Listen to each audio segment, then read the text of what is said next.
Today I'm going to give you an introduction into felting. So felting is the process where you use a barbed needle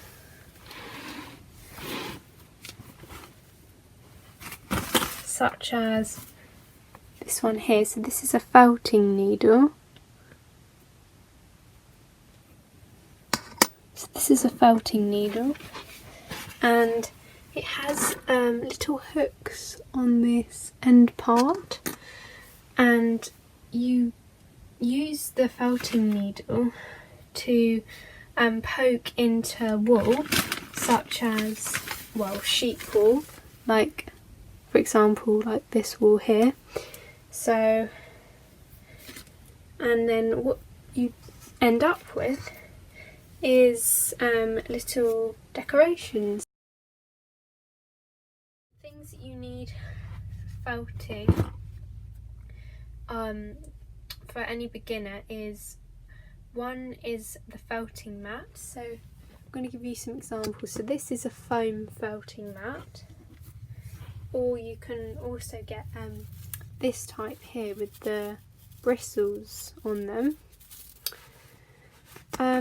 So I prefer the foam mat, and that is just because of the fact that with the bristles, the wool tends to get stuck to the bristles, and then it makes it harder to felt. So I like to use a foam one. The only problem with a foam felting mat is that over time it becomes not so good. It gets lots of indentations from the felting needle in, so they do have to be replaced. If you were looking for something more eco-friendly, you can also get felting mats which are made out of hessian, and they're filled with rice. So I think I might buy one of those at some point once the foam can't be used anymore. So now moving on to the wool for felting. When I felt, I like to use a core wool for the inner part of my felted animals, such as this here. This is core wool, and it's more coarser than the felting wool that you use for the outside. So this wool here, you will felt and create whatever shape it is you want to create. So for instance, for this one that I made, the hair, I would create this shape first out of the core wool, and you do this by getting your felting mat, and then you start felting. So you start poking the needle into the wool to compress it, and then basically shape it. So the core wool was used for the inner part, and then when you've got your shape, you then use whatever colour you want for the outer. So here I've got some brown wool, and this is the wool. You then get thin parts of this, and then you felt it on top of the core wool to make the colour, just like I've done here with this hair. So there's also different types of wool you can get for the outer part of your felted decorations.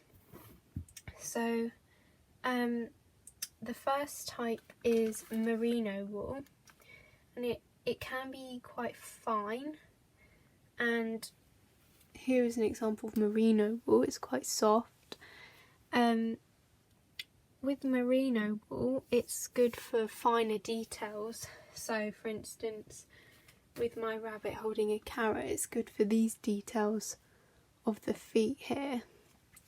But for like the covering of the body, you're better off with different type of sheep wool, so not merino wool. So with the merino wool, this is combed wool.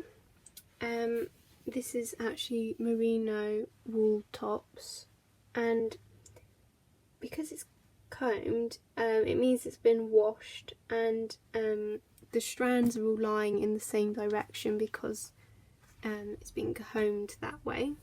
But you can also get carded wool, and this is where the wool has been washed, but all the strands of the wool are lying in different directions. So you can see this with this wool here, it's all the strands are mixed up, just like with the brown wool as well. And carded wool is good for felting the main colour onto your animal because of this.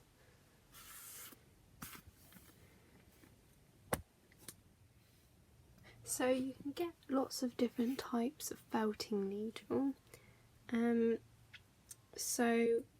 different shapes, and some sizes, like the finer ones, you use for more finer detail, like on the face here, and then you get larger ones which you can use for the main body of the animal. But I can do a more detailed video into the different felting needles.